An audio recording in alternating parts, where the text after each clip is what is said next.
Welcome. Today I want to take you on a journey, a calm, methodical exploration into what it really means when we say, the adapter gets left behind. This isn't just a story about technology or even about money. It's about a deeper truth, how slow, invisible changes reshape our lives until one day we realize we're holding the wrong tool, the wrong map, the wrong measure of value, and the world has already moved on. Imagine for a moment that you're setting out on a trip. You pack your bags, carefully roll up your clothes, tuck away your essentials, and then, just before zipping it shut, you toss in one last thing, an adapter.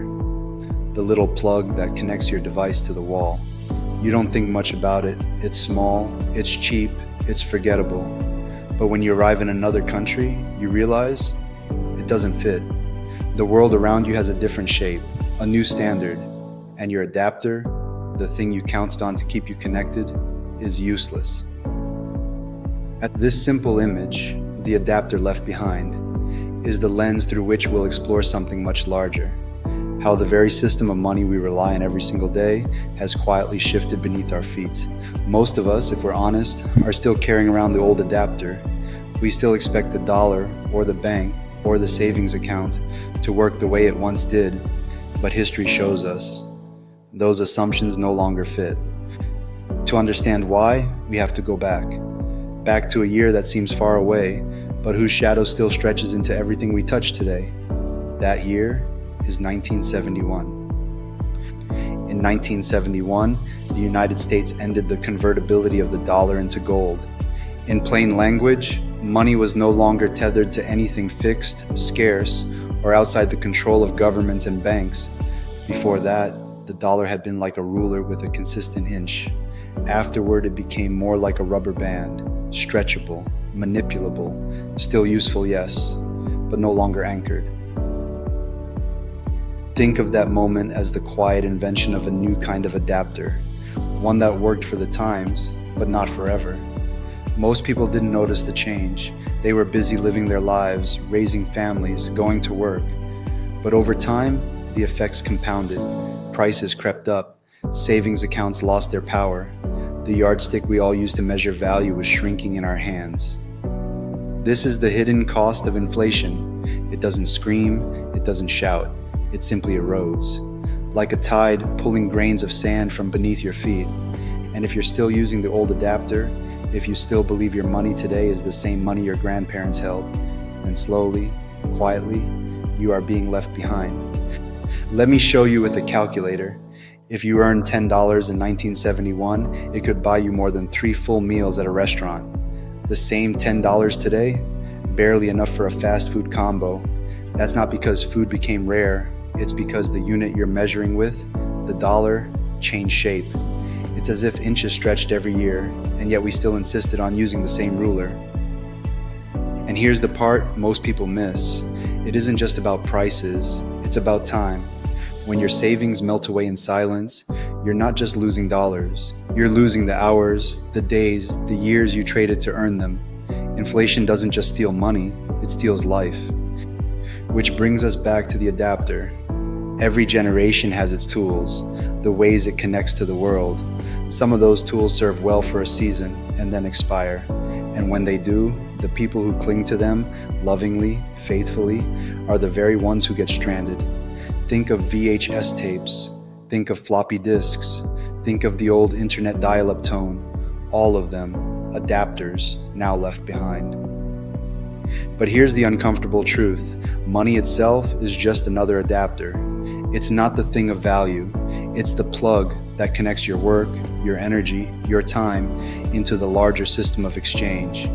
And if that plug no longer fits the modern world, then the tragedy isn't just inconvenience. It's your entire life, energy being drained into a socket that no longer works. At this point, some of you may feel uneasy. The natural question arises, if the old adapter is broken, what's the new one? What replaces it? That's a fair question, and it deserves a careful answer. But before we rush to solutions, let's stay with the problem, because understanding the scale of what's happened is what gives weight to the choice. Remember, when something changes slowly, invisibly, We adapt without noticing. We shrug when our rent goes up, when groceries cost more, when tuition rises. We blame companies or politics or even ourselves. Yet underneath it all is the simple truth. The measuring stick itself is being stretched. The adapter we trusted no longer works as it once did. So here's a way to think about it. Every paycheck you earn, every dollar you save, every plan you make for the future rests on an assumption. The assumption is that tomorrow's dollar will mean roughly what today's dollar means. But history shows us, painfully, consistently, that this assumption is false. The adapter keeps changing shape. And this is where patience comes in, because the world is noisy. The headlines scream about stock prices, political debates, crypto booms and busts. But beneath the noise is the quiet truth. Systems built on shifting foundations eventually collapse, not overnight, not in fire and fury, but slowly, like a building whose beams rot invisibly, until one day the weight can no longer hold. As we move through this journey together, I want you to hold two ideas in tension. First, the humility to accept that change is real and that old adapters do not last forever. Second, the courage to seek what endures, what connects not just for this decade, but for centuries.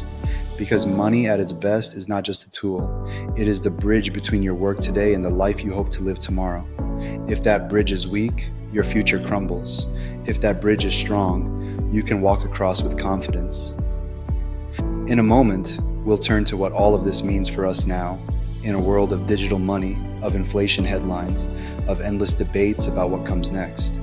But first, I want to let this image sink in. You, standing in a new country, you, holding the adapter you trusted, and the wall in front of you has changed. The shapes no longer match, and you have a choice. Keep pressing, keep forcing, keep hoping it will fit, or set it down and seek the connection that actually works. Now let's step into the present moment, because the question is not just, what broke in 1971? The real question is, what do we do about it now? Some say the answer is to invest smarter. Others say it's about hustling harder, climbing higher, finding ways to outpace the erosion. And while those strategies may help in the short run, they miss the deeper point. If the adapter itself is wrong, then no matter how hard you work, the connection will fail. Think about it this way. Imagine pouring water into a cracked vessel. No matter how carefully you pour, no matter how much you add, the leak remains. The container itself is the problem. That's what it means to live inside a system of money that loses value by design. The harder you work, the faster it slips away. And here's the quiet tragedy. Most people never even realize the leak exists. But you're here. You're listening. That means you have already sensed something is wrong. You felt the frustration when prices rise faster than your paycheck. You've noticed how saving feels like running uphill on sand. You've seen friends burn themselves out, chasing more, only to feel poorer than before. What you've sensed is not a personal failing, it's the structure of the adapter itself. So what comes next? The answer is not to cling to the past, but to ask a deeper question. What endures? Across cultures, across centuries, human beings have always sought something stable to measure value. For thousands of years, that something was gold, scarce, durable, resistant to the whims of kings and parliaments. Then came paper money, tethered to gold, and then paper cut loose from any anchor. Each step, a new adapter, some better than others, none eternal. Today, for the first time in history, we face a choice that is global, digital, and unstoppable. A new kind of money has emerged, not created by a government, not decreed by a central bank, but discovered like a law of physics, Bitcoin. Now, I'm not here to hype or sell. I'm here to explain, calmly, clearly. Bitcoin is, at its heart, a new adapter. It takes your time, your energy, your work, and plugs it into a system that is designed to be scarce, transparent, and global. No single nation controls it. No committee votes to print more. It is, in essence, the opposite of what broke in 1971. Let's make this tangible. If you set aside 1 hour of labor today and store its value in dollars, that hour will lose purchasing power over the years. But if you store it in Bitcoin, history shows, while volatile in the short term, over the long term, your hour of labor grows in value. That's not magic. That's math. It's the difference between scarcity and manipulation.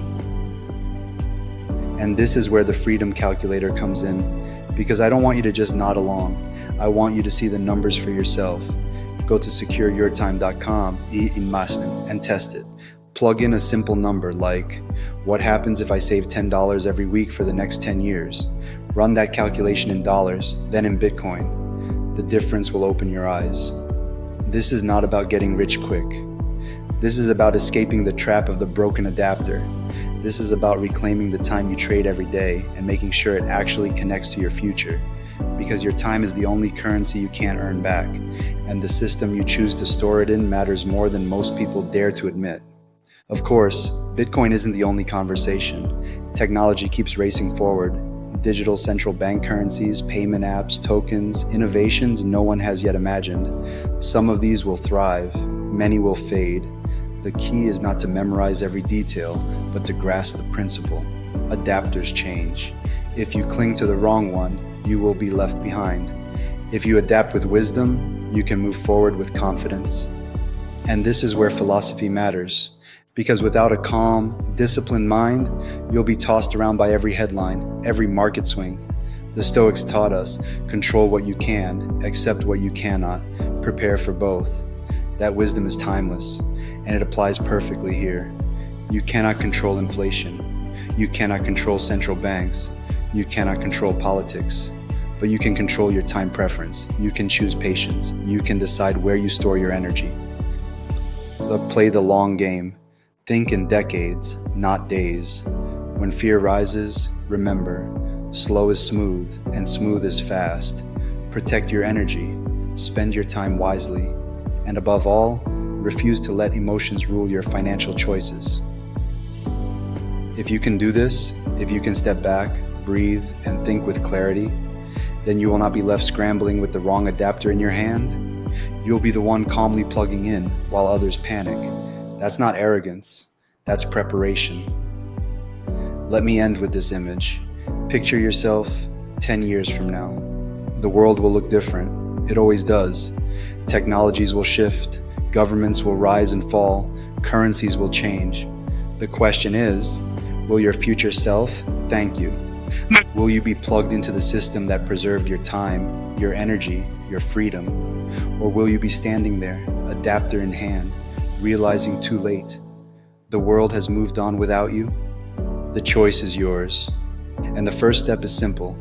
Go test the freedom calculator at secureyourtime.com. Run the numbers, see the truth, and then decide, will you adapt now or be left behind later? Thank you for listening. Stay calm, think long term, and remember, your time is your most valuable currency. Protect it well.